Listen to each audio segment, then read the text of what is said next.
Hello, YouTube, and Discord, and Substack, and Facebook, and everybody else. I decided to have a little coffee, so I may be hyper. I may be hyper. We shall see. All right, let me get Instagram going. All right, Instagram is moving. And now Substack. Boom, there is Substack. There, oh, hello, 5 Substackers. Excellent. Excellent. All right.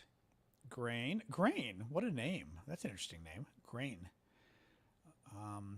Is that like, I'm going to guess it's some Irishy name that's pronounced totally different than the way I'm pronouncing it?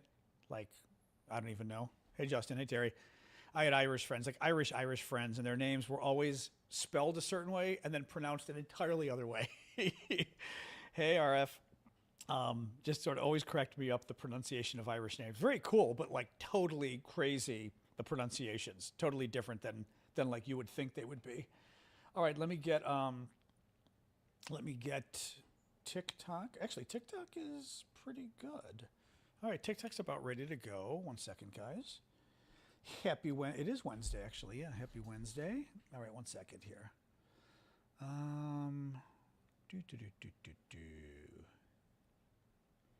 1 second, getting TikTok set up, and then we are set to roll. A good amount of news today, but you never quite know whether the news is going to go flying by or what, but we shall see. Oh, that's kind of, what the heck? What the heck? All right, boom, going live now. There we go on TikTok, and we are set. All right, guys, hang on here. Rotate, there we go.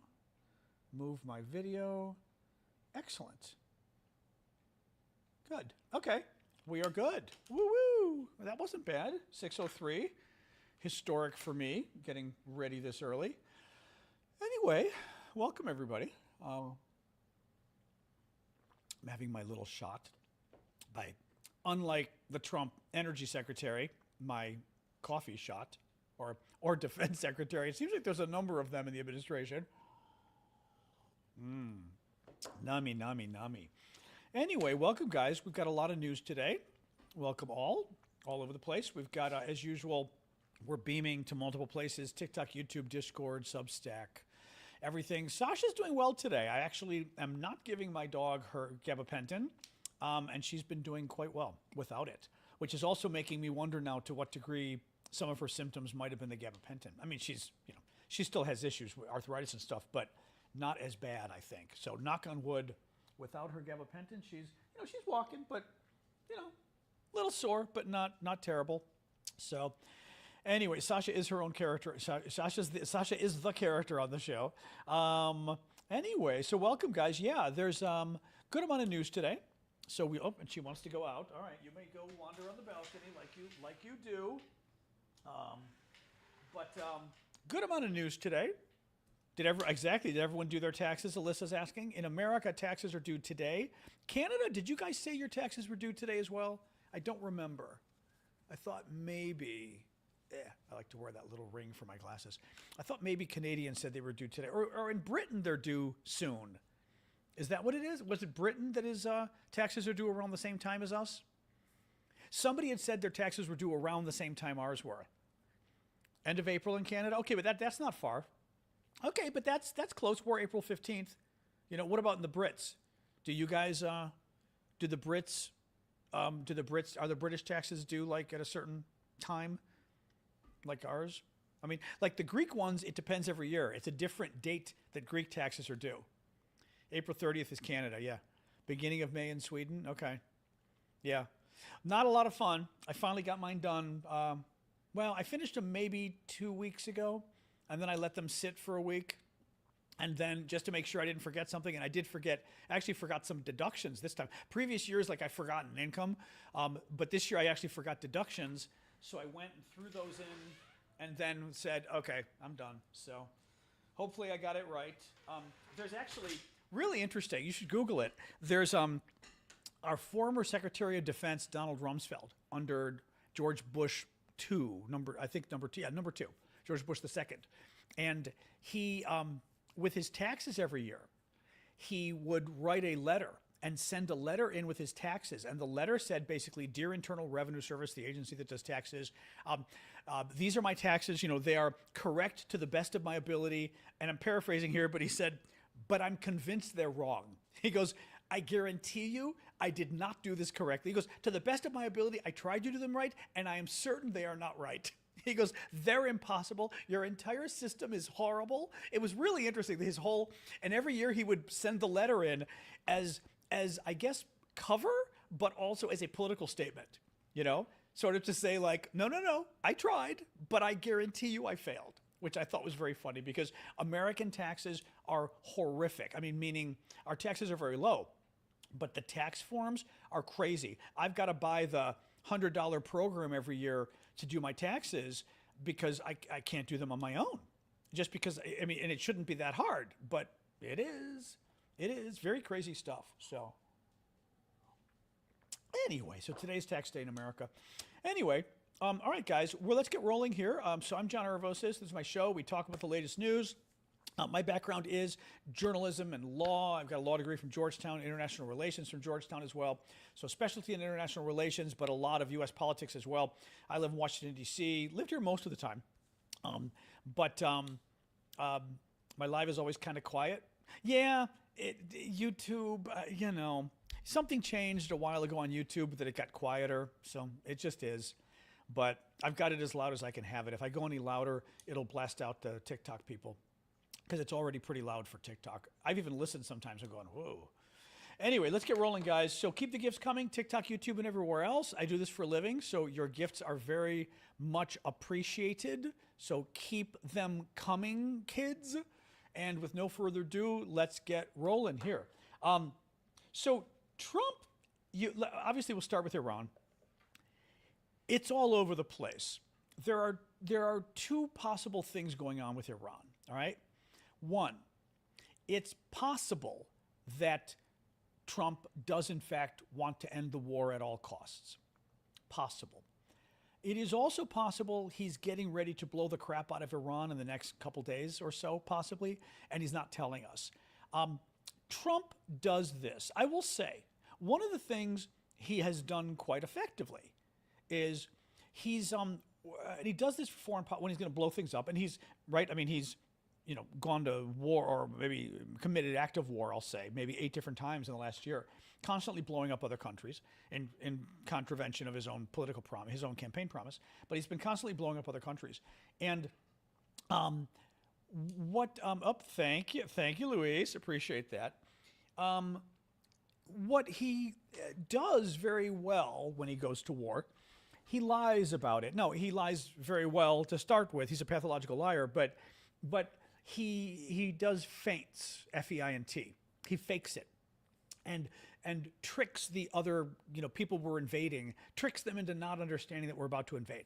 And he did this on Iran the first time. He and Israel together did it on Iran the first time, where he got, we, for example, sent a bunch of our stealth fighters, but the B-2s, to go attack. And 2 of them, I believe it was 2, he sent west from like Hawaii across the Pacific. And they were not going to arrive for a day. Well, we attacked like that evening. And basically, thank you, Mama, for the gifts. The idea was the last 2 stealth bombers from Hawaii were, now, maybe we used them anyway for bombing, but they were a decoy. They were sent so that Iran would think, the attack's going to be tomorrow night, right? Because that's when the bombers arrive. The attacks were actually tonight. I think he may be doing the same thing, or he's an idiot. And of course, you know, right? I mean, you know, Trump does an interview with Maria Bartiromo on Fox News last night. And among other things, he keeps talking about the war in the past tense. And she says to him, well, you know, you keep mentioning the war in the past tense. Is it over? And he goes, it's over. It's over. War's over. And kind of says he doesn't care if we reach an agreement with Iran. Maybe we do, maybe we don't, but the war's over. Now, if he's telling the truth, that would be really stupid. Hello, person from Latvia. Oh, hello, son. I always laugh at that because it reminds me of a devil. It looks like a devil. It says fox, but it's a devil thing. Although with the theme of lately with Trump, it's not inappropriate. But either he's being really dumb by admitting that he wants the war to be over at all costs and we're not going back in, because we're negotiating with Iran right now. You don't want to tell Iran, oh no, the war's over, we're not coming back. Or he's bluffing, and it's a feint. It's a fake. It's a fake out.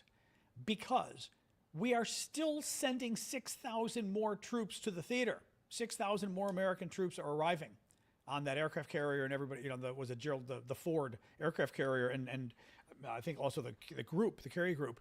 A lot of planes, a lot of ships, 6,000 service members are arriving.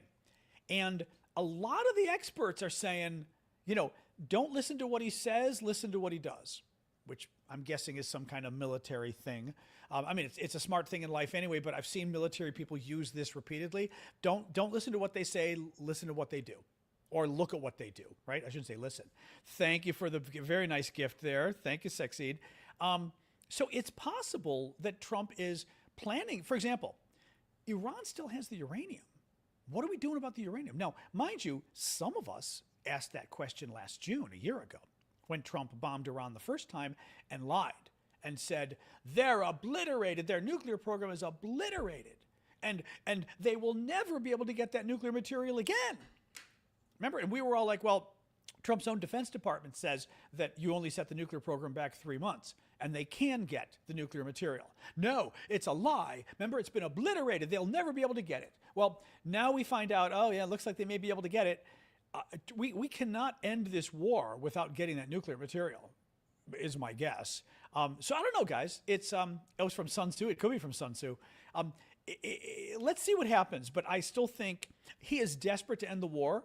But I also think he might be planning something, a final attack, a final mission or something. Meanwhile, Iran says if their ships are affected by the U.S. blockade, they will shut down all transit in the Persian Gulf. The U.S. Trump decided that he was going to shut down any shipping going to or from. Well, first he said any ships going through the Persian Gulf, right, through the straits. And everybody went, well, that's stupid, right? If Iran won't open up the Straits of Hormuz, I'll shut them down. And we were like, that just seems really dumb. Trump finally figured out that was really stupid and then switched it to, we're going to stop ships from coming and going to Iran. Now, that's less stupid. It's a little stupid, but it's less stupid. It's still a little stupid because if you stop ships from going to Iran to pick up oil and gas, natural gas, they're going to have to buy that oil and natural gas somewhere else, and that makes prices go up. It just does. So that's still going to be, hello, you. Yes, Sasha's at my feet looking for attention. Definitely feeling a little better. Sorry, my dog's at my feet being needy. Yes, hello. Hello, sorry. Yeah? Okay. Why don't you go lay down a little bit or something, even though you can't hear me. All right. Anyway, Iran did make an offer today that one of the people I follow on Twitter is the Reuters defense correspondent, who's very good. I've got it, Phil Stewart. He's very good. And he seems to think this was kind of an opening from Iran. Let me read you this. Iran offered to allow ships to exit the Omani side of the Strait of Hormuz. Basically, I'm not going to pull it up right now. Strait of Hormuz, sort of, I'll show you, what the hell. It's like, it's hard to explain this stuff without showing you on a map. But Iran offered to let some ships pass, and it's being interpreted as the first time Iran has made any kind of gesture at all, other than putting up, horrific demands like they get to control the whole strait and they're going to put levies on ships going through and that kind of stuff. So this was considered the first time that Iran actually, said something not terrible. Here we go. So the map, right? You've got Saudi Arabia, Iraq, Iran. All of this is Iran here, okay? Saudi Arabia, Oman, UAE, what is that? Qatar, I think, right there, probably. Qatar, yep. Qatar, Kuwait, Iraq, all of these oil-rich countries and natural gas as well, including Iran. Well, a bunch of these countries, we zoom in, Oman, UAE, Saudi Arabia, Qatar, Bahrain, Kuwait, Iraq, they all export their oil through this waterway, right? This waterway is the Persian Gulf, and they've got to go through this little area of land here, area of water, but cut off by land, really, almost, to then get out to, what is that, the Arabian Gulf of Oman, and then the Pacific, right, or the Indian Ocean. Well, in order to get through there, it's a very small area of water. Oman's on the bottom, Iran is on the top. And Iran's been blowing everybody up. This is the Strait of Hormuz. This is the area that's been shut down. 20% of the world's oil and natural gas goes through here. What the Iranians proposed today was they would let ships leave over here. Like they said, what I understood from what I read was ships leaving from here will be allowed and Iran won't attack them. That they're just not going to let ships go through here. But as a first gesture, they would be willing to do that. It's obviously not enough, but they're saying it's the first time that Iran offered something that was actually, not crazy. So who knows? Who knows? Another weird story. The Pentagon. No, I'm sorry. I've got like all these different stories I want to talk about. Meanwhile, USA Today is reporting that the Pentagon is preparing war plans to attack Cuba. In case Trump wants to. Quote, military planning for a possible Pentagon-led operation in Cuba is quietly ramping up in case Donald Trump gives an order to intervene there, USA Today learned. They also, somebody else had mentioned, in the last year, Trump has ordered strikes on 7 countries, Iran, Venezuela, Yemen, Syria, Nigeria, Somalia, and Iraq, as well as dozens of hits on boats in the Caribbean. He also threatened to invade Panama. He's threatened to go to war. He was preparing to go to war in Greenland. Not the kind of stuff that gets you the Nobel Peace Prize. Let's just put it that way. Also, the Pentagon is claiming that no Iranian-linked vessels have been permitted to arrive or leave Iran, right? Because the Pentagon, hi dog, I'm a little busy right now. You want to play now, really? She wants to play now. Dog is feeling better because she wants to play. But if you guys can barely see there, you guys can see. There we go. She's there like begging me obnoxiously. There we go. I don't want to move my well, I'll do it. I can always put it back. There we go. Now YouTube can now see as well. that would be, and the way she's doing it, that would be my dog's way of, she made a little noise and looked at me like, come chase me. It's like, no, we can't do that right now. Alexa, lower the temperature 1 degree. It's finally, we're getting into summer weather here. Thank you, Julie. So that I've got to keep raising and lowering the temperature during the show. Nothing we can do about it, but because it gets hot and cold here. So just be aware. I'm going to be doing that during the show, like I always do. Oh, thank you, Eslyn, for our Mexican or whatever gift there. So the Pentagon has been claiming that no Iranian or Iranian-linked ships have been able to make it through the blockaded area. Institute for Study of War says that's not true, right? Remember, we put our own blockade on the area. Institute for Study of War says 6 Iranian or Iranian-linked vessels on April 14th, yesterday, departed the Strait of Hormuz. So Trump's people are saying, oh no, nobody's gotten through. We've got our own American blockade now. And ISW says not true. 6 Iranian ships were allowed to leave. Either we allowed them to leave, either we chickened out, either we threatened them, we didn't, attack. I don't know what the deal is. But in any case, weird stories coming out of Trump land. Trump also today, oh my God.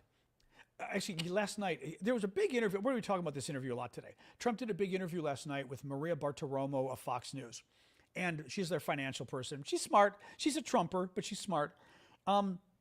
He claimed last night Iran was 4 weeks away, actually maybe even 2 weeks away from getting a nuclear bomb. And that's why we invaded. We attacked Iran 6 weeks ago. The first we are hearing from Trump claiming that Iran was going to get nuclear weapons in 2 weeks, the first we're hearing about it is today. Today, last night, in fact, actually. 6 weeks into this war, it took for Donald Trump to claim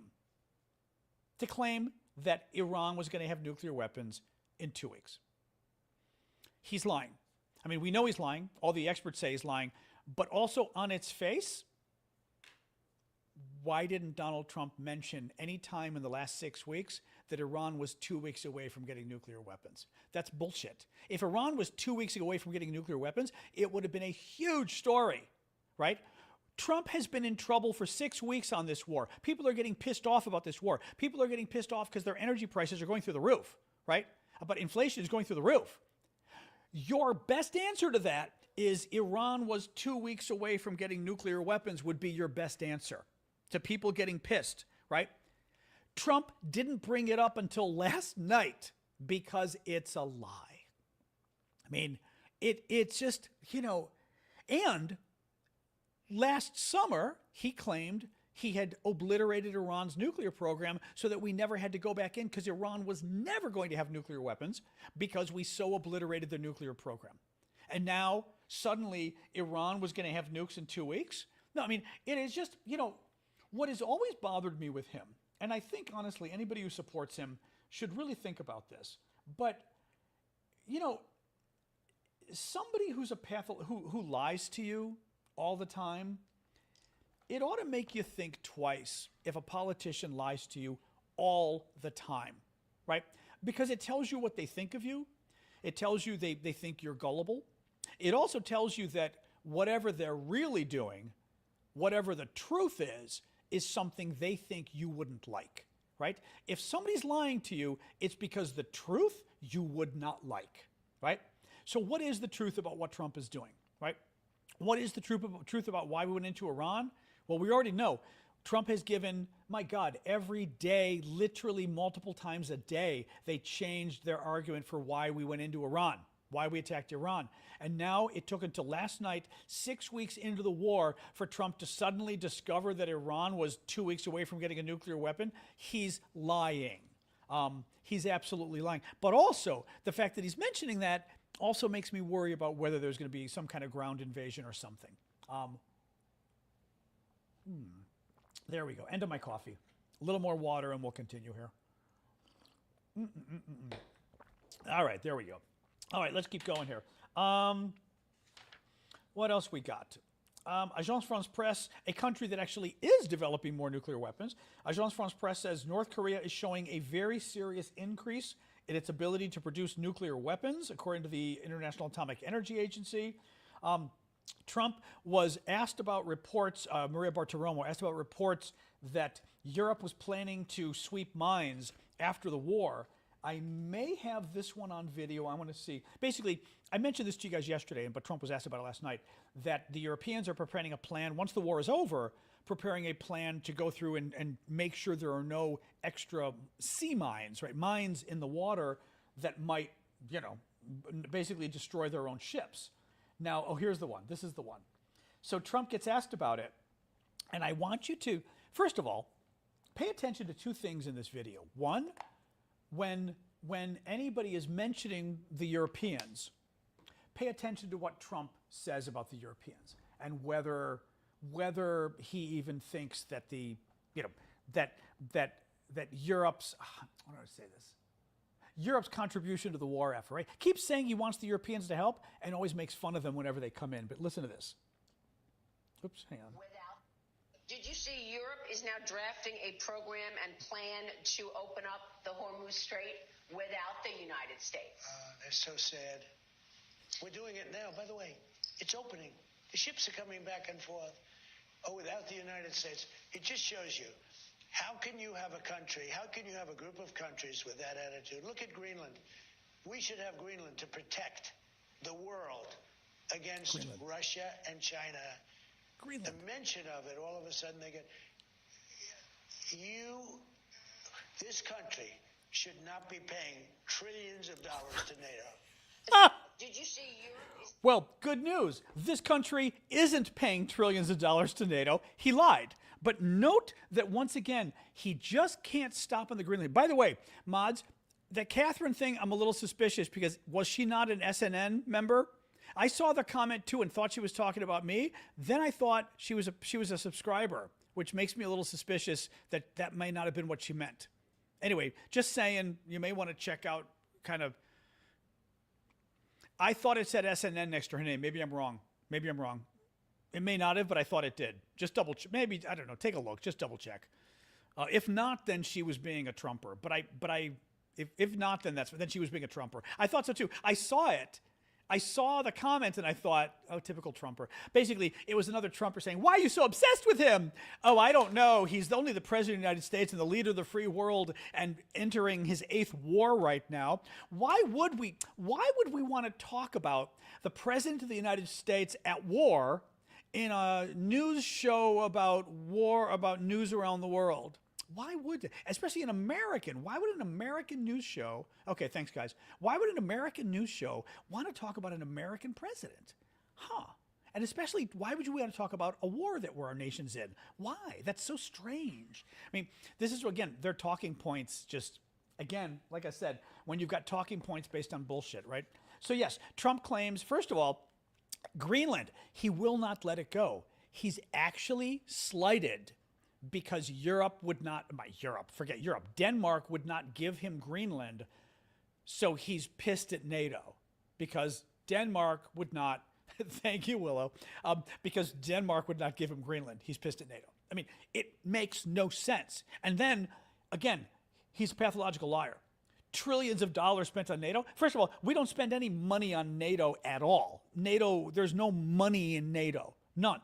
He's talking about we spent money in Europe, but it's not like we do it out of the goodness of our heart. There's a reason we have had troops stationed in Europe, because we will get dragged into any war. All of us are from, not all of us, a lot of us are from Europe. A lot of our families are from Europe, right?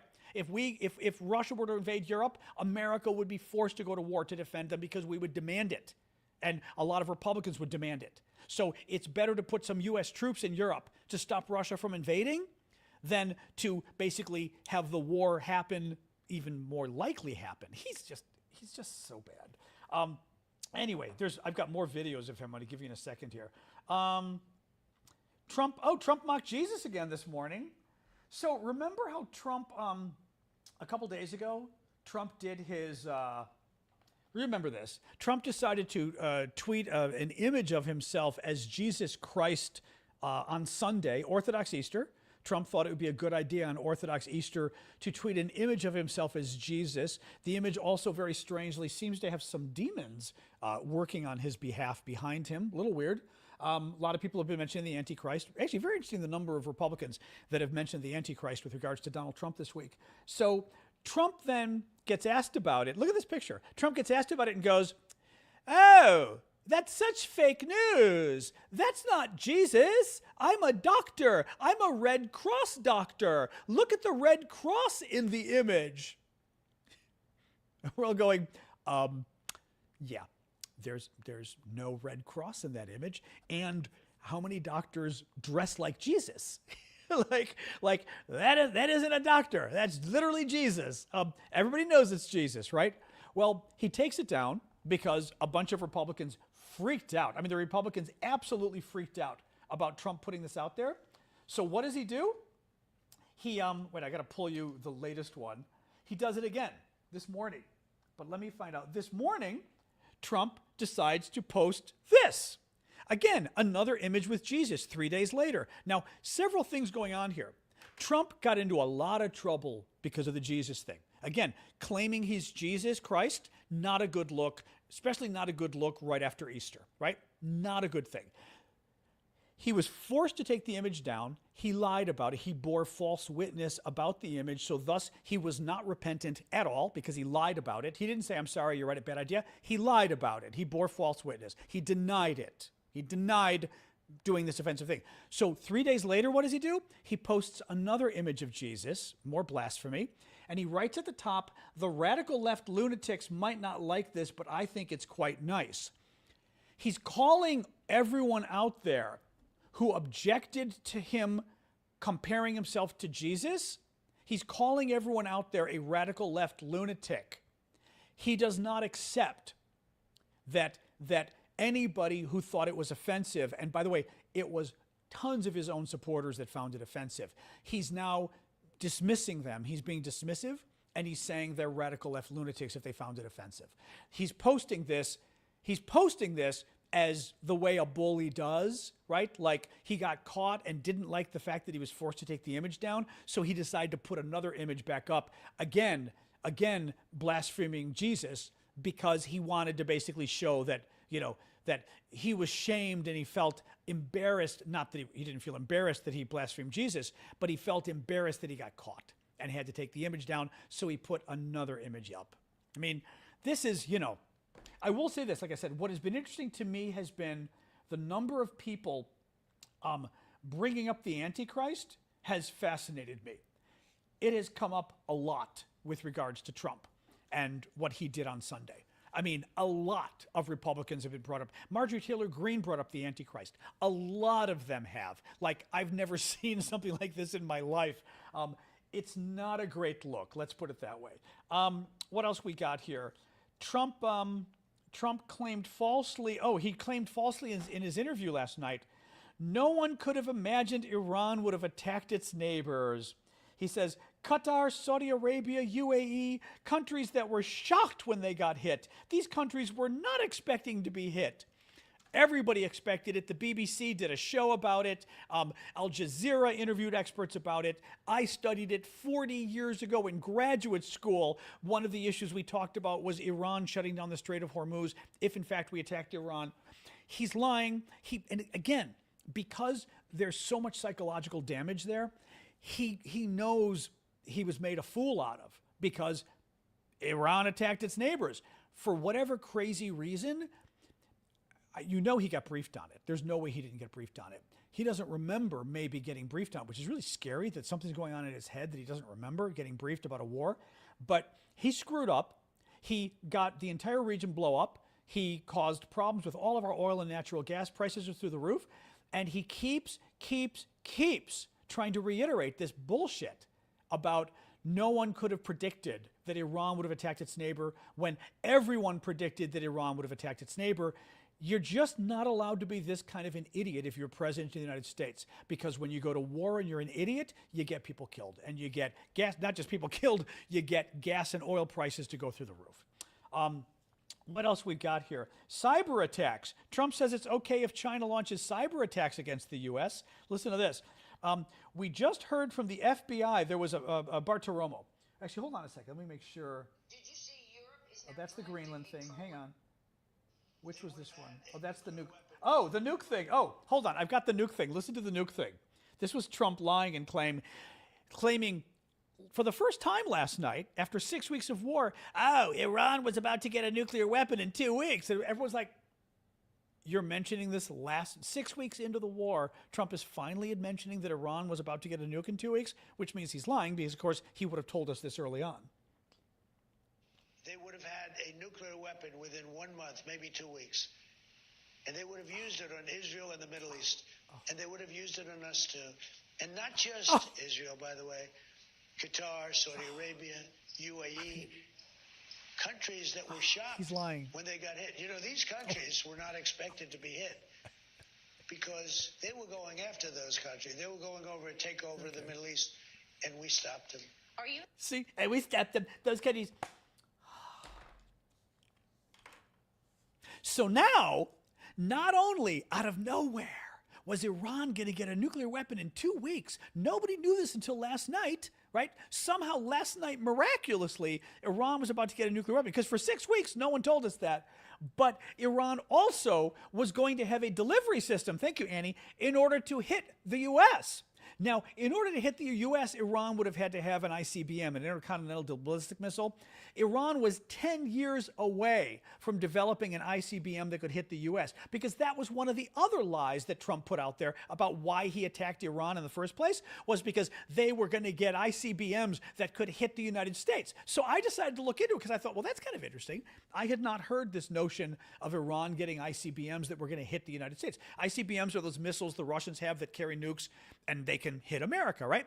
So I look it up, and I see, yes, Iran was hoping to build ICBMs that could hit the U.S. in 10 years. In 10 years. Trump claimed, they were going to have a nuclear weapon in 2 weeks, which is a lie, and they would have used it to hit us in the U.S. in 10 years. But also, they were nowhere within years of getting a new. First of all, they were nowhere within reach of getting a nuclear weapon anytime soon, but they certainly weren't after Trump hit them, right? I mean, I mean, the first time, after they hit them the first time, they were not 2 weeks away from getting a nuke. And my final point, I'm going to say it again.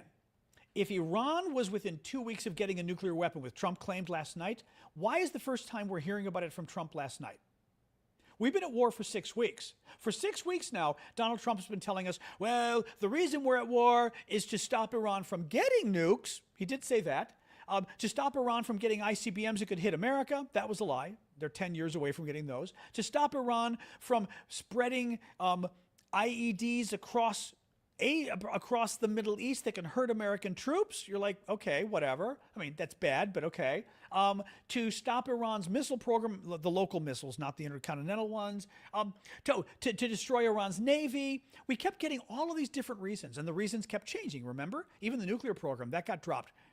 Never once in the last 6 weeks have we been told by Trump that the reason we went to war is that Iran was 2 weeks away from having nuclear weapons. If Iran was 2 weeks away from having nuclear weapons, do you think Donald Trump wouldn't tell us until last night, as like just as an aside, oh yeah, and Iran's 2 weeks away from getting a nuclear weapon? Of course he would tell us. He's lying.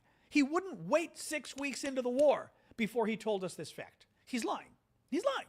I mean, it's on his face. You wouldn't bury the lead, as we call it in journalism. You wouldn't bury your best story, right? Your best justification for the war would be Iran getting nukes in 2 weeks. You wouldn't no, I think we're just not going to tell people that. Let's give them the really bad reasons for why we went to war, not the really good reason, because he's lying. What else we got?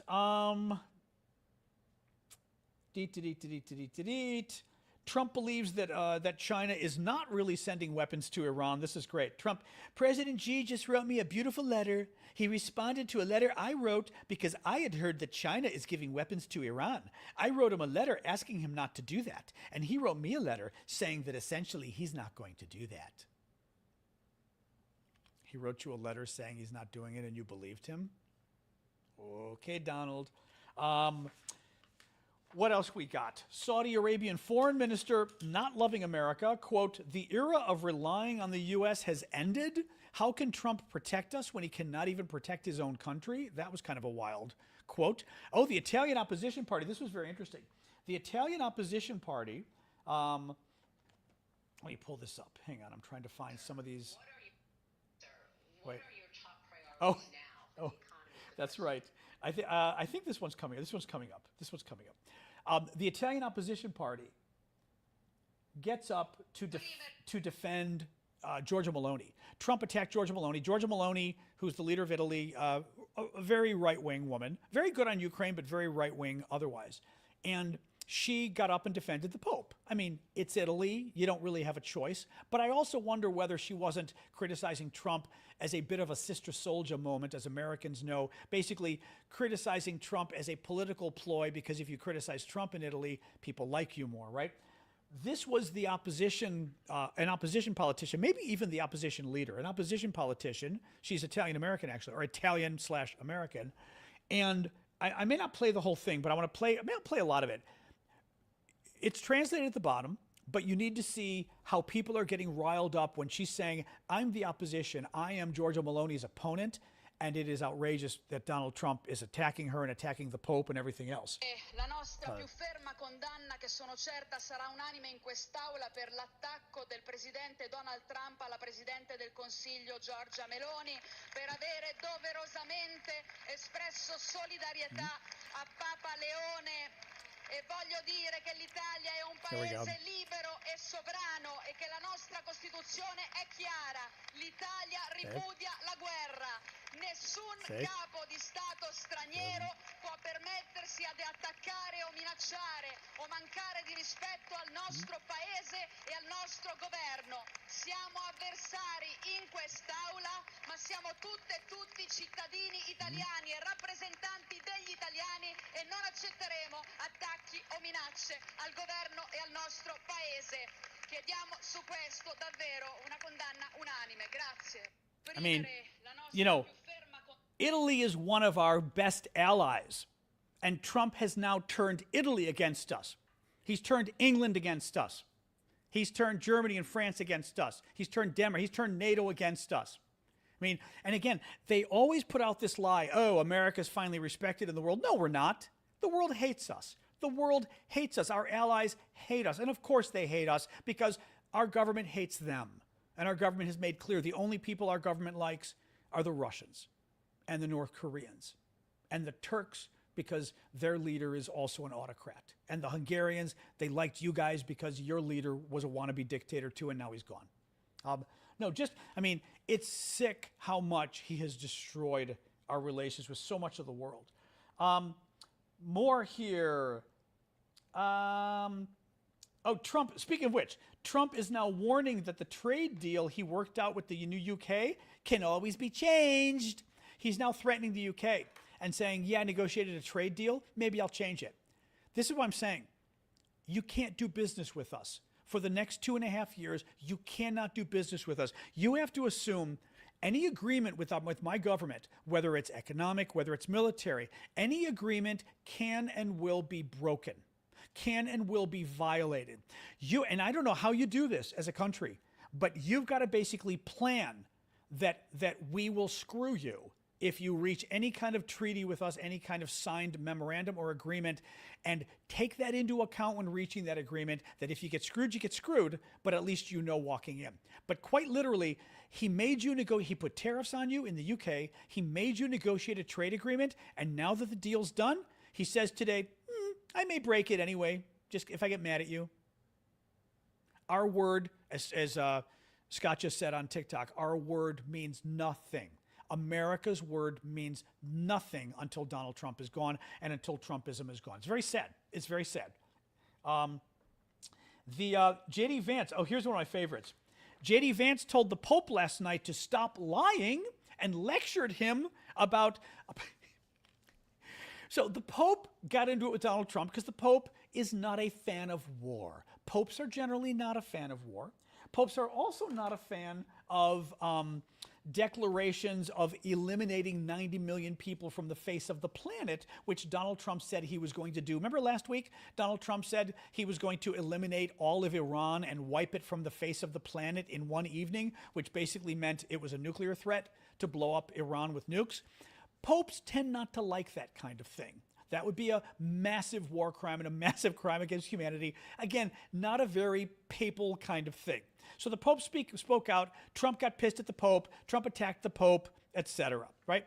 Well, J.D. Vance is getting involved. J.D. Vance is interesting. J.D. Vance is pretty much guaranteeing he's never going to be president. J.D. Vance is a new Catholic. He converted to Catholicism 7 years ago, 2019. J.D. decided at the ripe old age of 50 or whatever that he suddenly wanted to be a Catholic. So he converts to Catholicism.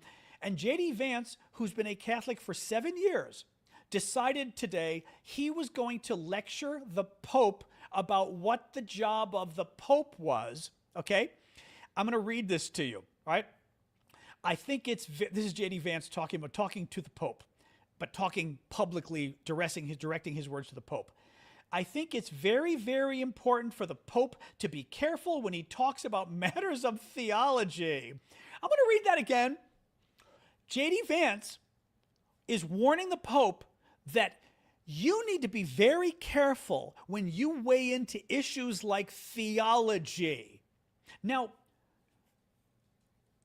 the Pope's entire existence is weighing into matters of theology.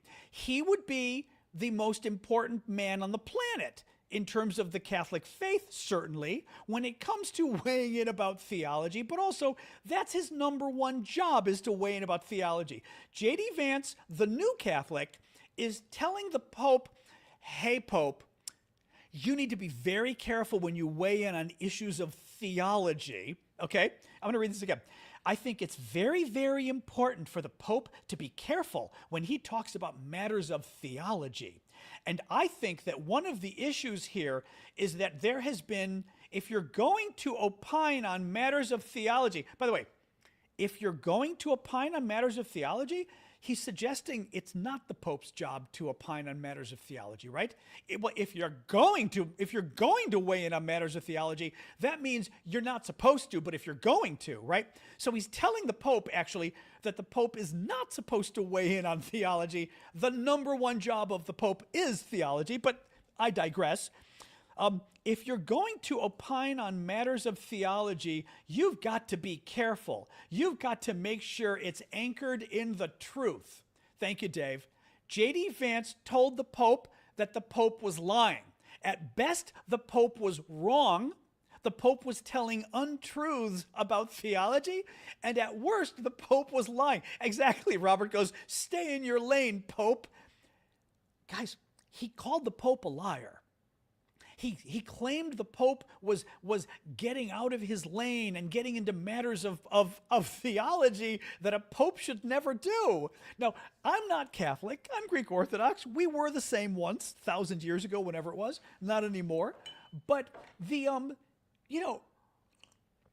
I seem to recall the Pope is kind of in a unique position that I'm pretty sure, like, for example, the Vatican came out and some of the Vatican people went, let's be clear about something. When the Pope speaks, he's not giving his opinion, right? Like, I believe the Pope has a unique status in the Catholic Church of like, he's kind of a mouthpiece of God, isn't he? I mean, correct me if I'm wrong here, but isn't he kind of a mouthpiece for God? Like, as they said in the quote, he's not just giving his opinion. But I'm talking about about the importance of the things the Pope says, right? That's what I mean. There's infallibility. I was forgetting about that. The infallibility argument. Yeah. That he is the spokesperson of the church, but he kind of has the line to God that the rest of us don't have. I mean, that's the theory, right? I mean, my God, J.D. Vance lectured the Pope about getting involved in matters of theology. Having said that, good. Is it 100 million Catholics in the U.S.? It's a crazy number of Catholics. Is it 100 million? Alexa, how many Catholics are there in the United States? I think it's 100. About 20% of U.S. adults, or roughly 53 million people, identify as Catholic. Oh, 53 million. Okay, thank you. I'm telling you, thank you. 53 million. I thought I heard 100 million. Even 53 million is a hell of a lot. Oh, yeah, 50 million people, and you're pissing them off, and you already pissed them off by claiming you were Jesus, right? The week after Easter, or the day of Easter for Americans. I mean, for Greeks. Anyway, these people are unbelievable. What else we got? Peter Magyar. Oh my God, Peter Magyar. Trump now. So Peter Magyar is the kind of hot new leader of Hungary. He overthrew Viktor Orban, the wannabe dictator of Hungary, who's in bed with the Russians. Magyar is a conservative, but he's normal conservative. Hey, he's tough on immigration, but he's a normal conservative. He's good on some LGBT stuff. He's pro-NATO. He's super anti-Russian. He's just a conservative. He's good. Well, Trump now says, I think the new man's going to do a good job. He's a good man. I think Trump saw him and thought he looks hot. I think Peter Magyar looks hot. I think Trump saw him and thought he looked hot on TV. This is how Trump judges people. It's how he judges women. It's how he really judges men. I'll leave it at that. And I think that's what's going on with that. Peter Magyar, I'm going to play you some of this. Magyar goes on. I'm pronouncing it the American way. It's like Peter Magyar or something is how you pronounce his name, but we'll say Peter Magyar. He goes on Hungarian state television, and I'm going to show you this, but the preface is, for like a year or longer, he was banned from going on state television. The state television, he was the opposition leader.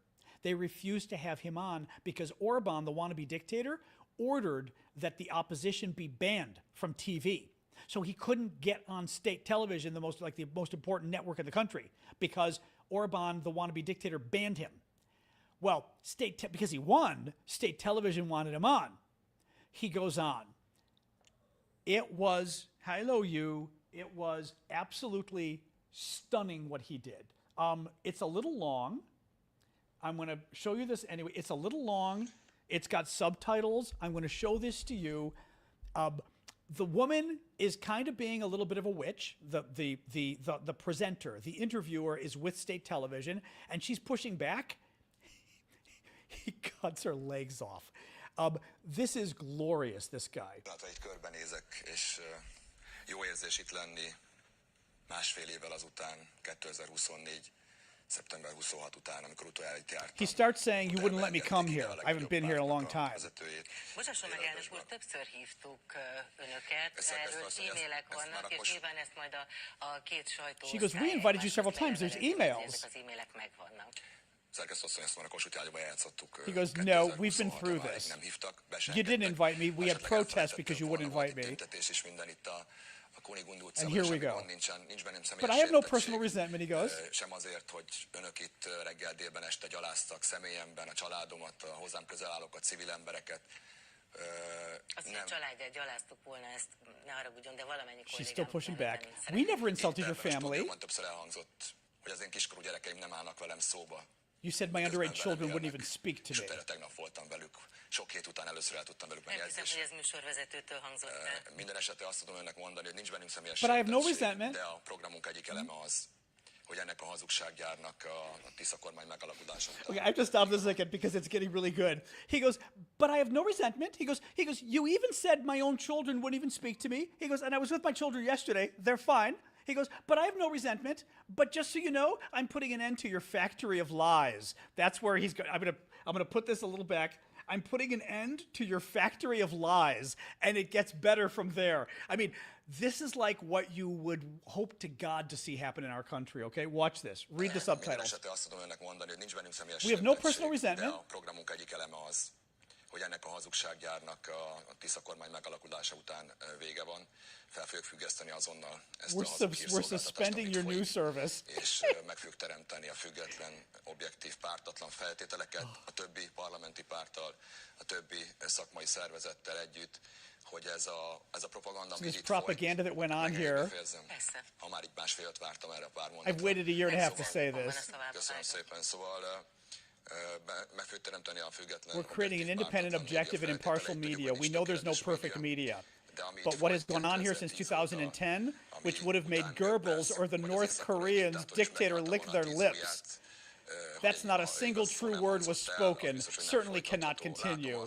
I see that since the Hungarian people changed the regime with an unprecedented mandate on the 12th of April, because never have so many people voted for a political community as they have for my party, around 3.3 million people. And by the way, we will have at least 140 members of parliament in the parliament, maybe 142.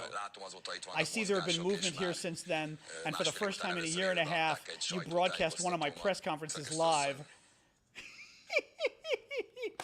She at one point, because I remember that's not true, and towards the end he goes, I hope you will let me finish. No, I'm sorry, yeah, please go ahead, I'm not going to interrupt you. So suddenly, after he said, and by the way, I'm closing this entire network down, she goes, please go ahead, I'm not interrupting. I mean, he went on the network and announced he's closing the network because it's state television, it's run by the state, that they're closing it down, you're all going to be fired. Oh, yeah, Havel would be proud. No kidding. I mean, that video, I was watching it going, oh, my God. I mean, it just doesn't get better than that. You know, oh, my God. Just to sit there and call them out, you know, to call them out on the corruption. I mean, man. You know, and you know, MAGA's going to freak out. Oh, my God, he's shutting down state TV. But, I mean, to call the woman Goebbels... I just think that's the best thing ever. Goebbels would be proud. Goebbels and the North Koreans would be proud. Though they'd be licking, he said Goebbels and the North Koreans would be licking their lips at you and what you do. But I can imagine too, I'm going to guess that that in Hungary, invoking Goebbels has got to be pretty... Goebbels was the propaganda minister to the bad man, the bad German from World War II, whose name I don't want to say and piss off TikTok. He was his propaganda. His propaganda minister was Goebbels, like the spokesman kind of thing, right? You know, not just spokesman, propaganda and all that kind of stuff, like the Ministry of Disinformation kind of stuff, right? Invoking his name, like even in America, that's really bad. I would think in Hungary, it's got to be really bad. Oh my God! Hold on. Oh, actually, hold on. I think I had a little more news. Hold on a second here. Did I have a little more news? I think I do. Hang on. Where's the other? Let me see here.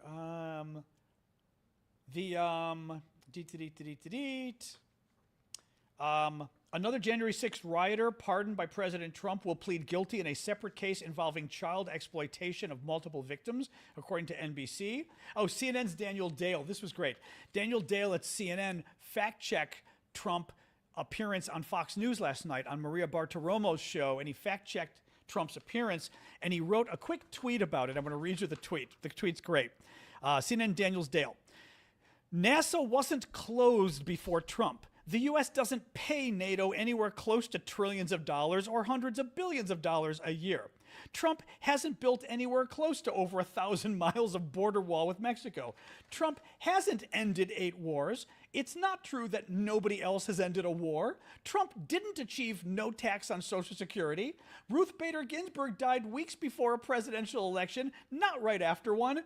And Senator Tom Tillis is still a senator. He goes, well, Tom Tillis, he's gone now. He resigned. He quit and left. And she's going, I think he's still a senator. No. She goes, no, he's not running again. Well, same thing. He has no idea that Tom Tillis is still... Tom Tillis, who's been criticizing Trump left and right. Tom Tillis, who is holding up Trump's nominee to be Federal Reserve Chairman. You think Trump would know who Tom Tillis is. But again, woohoo, right? Little crazy there. Little bit of crazy going on. There is more news here. Hang on. Giorgia Meloni made a really great comment about Ukraine, saying it's our moral duty to defend Ukraine. J.D. Vance said stopping funding for Ukraine is one of his proudest achievements in his administration. Trump was asked, this is great. Trump was asked, do I have this? I think I have. Oh, I don't know if I have this one. Shoot, let me see if I've got this one. Wait a minute. Yes. Oh my God, I've got this one. Trump was asked on Fox News, so what are your economic priorities for the rest of the year, right? And she's trying to give him a softball because the elections coming up in the fall are congressional elections. Republicans are in trouble. So she's trying to give him and Trump is in major trouble for not focusing on the economy. He never focuses on the economy. He keeps focusing on wars and foreign policy. He doesn't focus on anything in America, right? So she's trying to give him a softball and say, so what are your priorities economically? And instead of focusing on inflation, the number one concern, listen to what he says. What are your top priorities now for the economy for the rest of the year? To be honest, we are doing so well. You look at this. I hit the 50,000 Dow mark, which everyone said couldn't happen in 4 years. I did it in 1 year.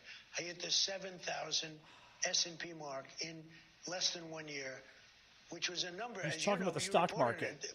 They said if at the end of 4 years you hit those numbers, I did it at the end of a year. And I said, now we have to... He's talking about the stock market. A little bit of a turn, a detour to a place called Iran, and we have to stop them from ever having a nuclear weapon. And Iran. You told me that in the midst of it, we would have a stock market that's almost as good as it was 2 months ago.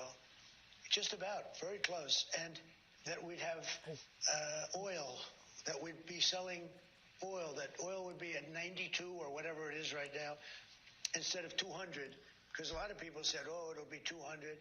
This is in the midst of everything. No, I think we're doing very well. I think we're doing very well. He thinks oil prices are going very well. Donald Trump just bragged that oil prices are really good right now. Gasoline is up 33%, guys. Trump thinks it's really good. Trump thinks oil and gas prices are really good. He just bragged about oil and gas prices being good. I mean, she asked him, what do you plan on doing about the economy between now and the election? And he said nothing, because oil and gas prices are great, even though oil has doubled and gasoline's gone up 33%. He said the stock market's doing really well, so we don't need to do anything because everything's going great because the stock market's doing well. You notice what he didn't say? Inflation. Notice what he didn't say? Unemployment. He didn't say anything about economic growth either. But inflation was the big one. Not a word about inflation. But just to gild the lily, or whatever the expression is, or whatever, just to put the finer point on it, he claims that oil and gas prices are really good right now. And he's so impressed with how good they are. Thank you, Cricket. Keep the gifts coming, guys. TikTok and YouTube, please keep them coming. It's boggles. I mean, I'm glad, because this is not going to help him at all for the election. I'm glad he's doing this, right? I mean, but my God. Again, the softball question of what do you plan on doing with your, what are going to be your economic priorities for the end of the year? All you have to do is say, we're going to keep focusing on inflation. We're going to keep focusing on jobs, right? I mean, how hard is it? No, everything's going great. Everything's going great. Oil prices too. Nobody would have thought oil prices are great. Gas prices are great. Gas prices are not great at oil prices. And inflation is bad. It keeps going up. Man, he doesn't care. He's also incredibly out of touch. Guys, he doesn't care about domestic policy. We know this. He doesn't care about inflation. I mean, again, surprise. Any of us could have told you, but, you know, oh well. This story is dear to my heart. Financial Times. U.S. hotels are slashing room rates during this summer's football World Cup, as executives warn that ticket prices, inflation fears, and anti-American sentiment are prompting football fans, meaning soccer fans, to scale back their travel plans. Quote, I'm seeing a lot of people start to panic and lower their rates, said Scott Yesner, founder of Philadelphia-based short-term rental and boutique hotel chain. The World Cup is apparently a disaster. They can't rent rooms to people because people are afraid to come here because Trump has created a police state. The worldwide inflation caused by the war has now made them not want to spend money because they're afraid about the economy. So again, Trump made them afraid to come to America. Trump made the economy bad worldwide by invading Iran. So now the inflation is making people worried about spending money. And the final point was they're just afraid to come here. No, it wasn't afraid to come. The first one was afraid to come here. The second was inflation. The third was the war overall. The war has scared them. Thank you, Sandria. And they don't like America anymore. For a lot of people, it's literally just anti-American sentiment, right? But also, as I've been saying, there you go. But as I've been saying too, you want to come here and have somebody go through all of your social media? Really? You want to give all of your email? I mean, we're requiring people to give 5 years of social media and email addresses. 5 years. And I've been telling people, really? You want to give, in the last 5 years, every email address you've ever used, you have to give to the American government, or you are lying to the American government, which I believe is a crime. If they catch you, good luck lying, because you know what happens then. You're going to prison for a long time, like that poor 65-year-old retired British woman who simply packed her husband's bag and his visa ran out, so they threw her in prison for 6 weeks because she packed his bag.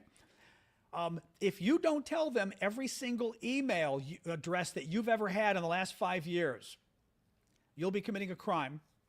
They will never let you come back to the country again, but also they could arrest you and throw you in prison. And as I've been telling people, you think about that. You think about that.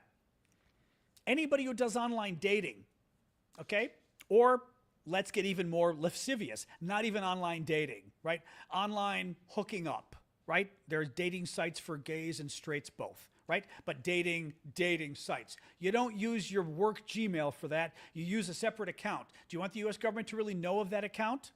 If you go to that, thank you, Cricket, that website that I can't mention because TikTok really wouldn't like that, but that website where people perform and you pay to watch them perform, you know what I mean? Where fans can go. If you go to sites like that, you use an email that is not your work email, and it's not your personal email you use with your friends. If you don't give the U.S. government that email address, you are probably committing a crime on a federal form. Yes, I'm sure you are. It'll be perjury on a federal form if you do that. You going to give that email address to the U.S. government, to Donald Trump? Really? Really? I wouldn't. I sure as hell wouldn't. Yeah. That's what I'm saying. Like, it's really bad what these guys are asking for. Tax day. So it is tax day in America. Trump promised his legislation was going to give taxpayers an average refund of $1,000. In fact, the average refund is $350. Oh, well. The Russians today threatened Europe again. Nobody cares. And John Eastman, this is good. John Eastman, the conservative attorney who helped devise President Trump's last-ditch strategy to overturn the 2020 presidential election, has officially been disbarred per the California Supreme Court. He's lost his law license. Oh, well. Oh, well. Anyway. Did he? Linda says, Canadian Prime Minister gave a speech yesterday to stop travel to the U.S. Oh, that's interesting. That's interesting. I wouldn't. I mean, if I weren't American, I wouldn't come here. I wouldn't come here. There's no way. Anyway. All right. Dog, what you doing? I know. She wants, I think, well, you want a treat. I know you do, but I don't have anything in my hand right now. Thank you. Who is that? Rosie. Thank you for the pony, Rosie. Adjusting my camera so I can sit back a minute. All right, a couple more minutes, guys. Oops. There we go. There we go. Possible Cuba military action. Yes. I just mentioned a story from USA Today that, in fact, the Pentagon is preparing war plans for possible war with Cuba, just in case I know exactly, WC, just in case Donald Trump decides he wants to go there, but they've been told to prepare war plans with Cuba just in case. So, and Trump said 2 days ago, Trump said, oh, we've got all of these troops in the Middle East, and eventually we'll be bringing them home, and we may stop by Cuba on the way, he said. I mean, we're going to go to war with Cuba now, too. It's going to cost us a lot of money. I mean, it's just, again, Cuban government, horrible people, horrible, the Cuban government, absolutely horrific dictatorship. But my God, how many wars can this guy get into? It's like, it's unbelievable, absolutely unbelievable, Jesus. Oh, my God. Thank you, Angeline. I like that. I think that Egyptian thing is a crazy gift. It's such a weird gift. Can Cuba put up any defense? Probably not, because they have no oil. They were saying because Cuba, basically we cut off all of their energy, all of their oil, their military can't run. It's not clear how much of a defense Cuba can put up. Having said that, it's a lot of people with guns, on mountains or hillsides and everything else. I don't know that they can put up a defense, but I also don't know how easy it would be to go block by block.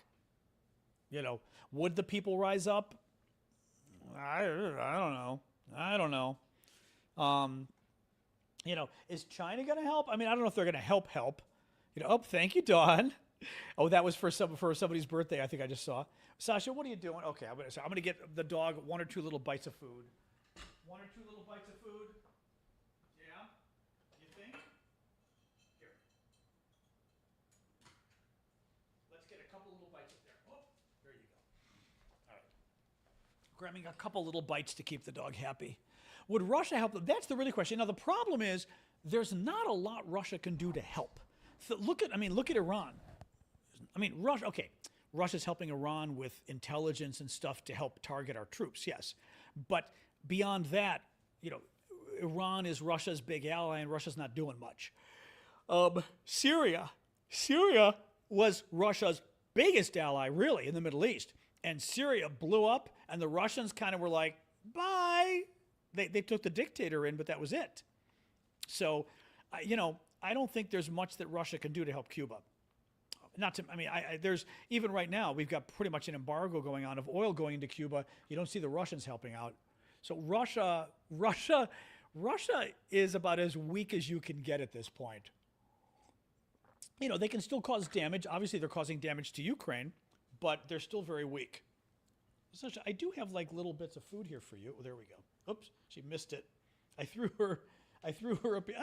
Sasha! I'm rolling little bits of food to her and she's not seeing it. Anyway, a couple more minutes, guys, then we're going to go.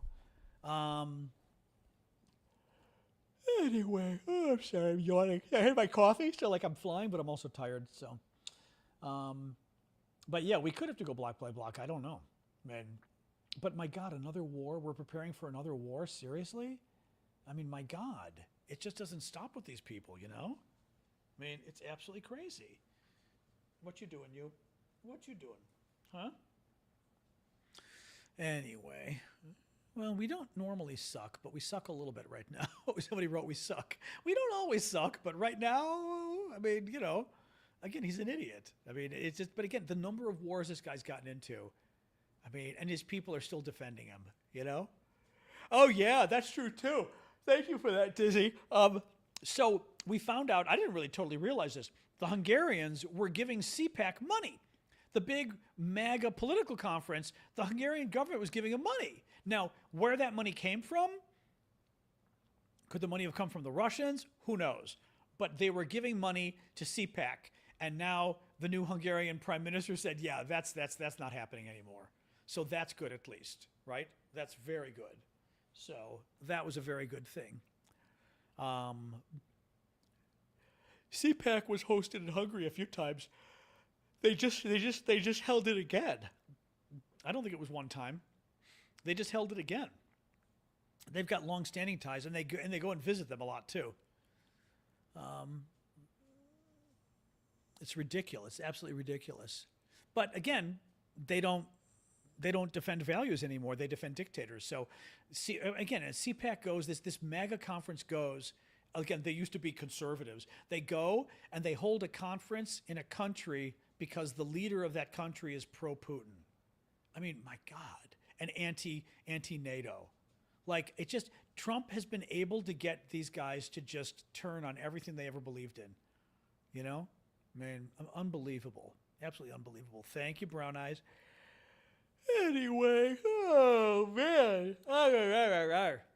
Oh, thank you, Sadie. Oh, that's a nice one. Thank you, Sadie.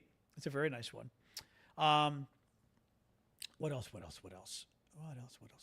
He did say that if you vote, well, that was the joke, Ash, that I love that people keep saying that Trump, I think it was Trump or Stephen Miller, or one of them said, if you vote for Kamala Harris, we're going to have a war in the Middle East. And everybody was saying, oh my God, he was right. I voted for Kamala Harris and we had a war in the Middle East. But it was, I love that quote. I'm like, it was just made me laugh when I saw somebody write that. He was right. I voted for Kamala Harris. Are we still blockading the Strait? We are, except Institute for Study of War, that's very good, looked at it and said the Pentagon claimed no ships got by yesterday from our blockade, and in fact, 6 did. 6 ships either left Iran or pulled into Iran, and we didn't stop them, and we claimed we did, so who knows what's going on. Foreign contributions, well, I mean, CPAC is a private organization. They're allowed to take money from foreigners. You know, Sasha's doing actually quite well today. She's kind of, I don't know what she's doing. Where'd she go? She kind of disappeared on me. I don't know where she went. She was kind of hiding on me. Oh, is she back in her little, where the hell did she go? I'm guessing she went in the other room. I'm not sure where she went. My dog disappeared on me here. I don't know where she went.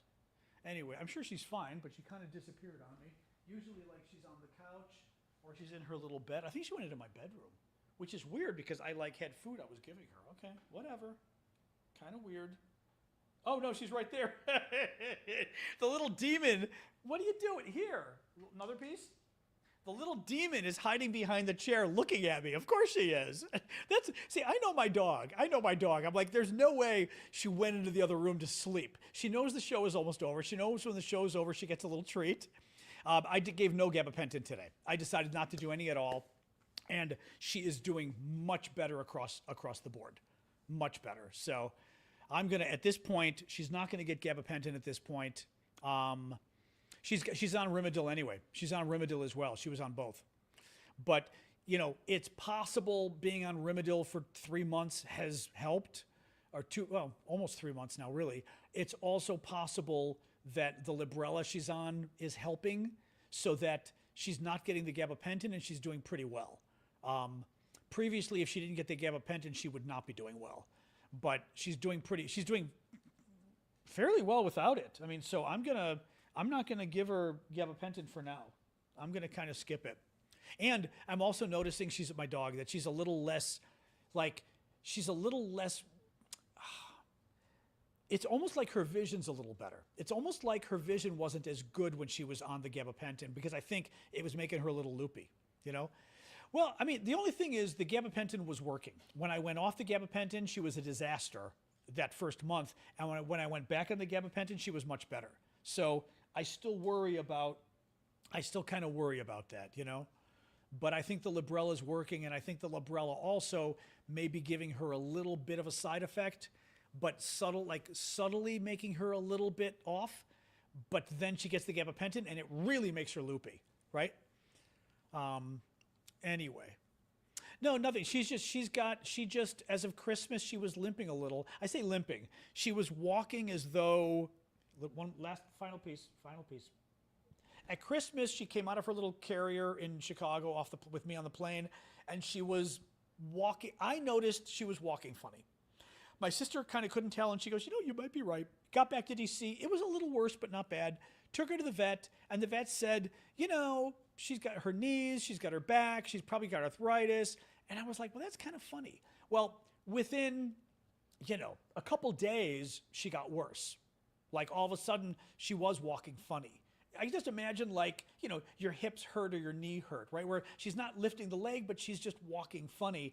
And anyway, so that was the issue. So we've been starting medicine. You know, she definitely got worse, but you know, anyway. Kind, what was your question above before I go? How about following, what do you mean, Kind? Following orders that you mentioned before with the war, I'm confused. What is the standing? I don't know what you're talking about. Maybe write that again. I'm not sure what you're asking. Yeah, what are you asking? Say it again. Tell me, sorry, before I go, sorry, Kind-Hearted had a question on YouTube. Post again or reiterate it before I go and I'll answer. I just didn't understand what you were asking.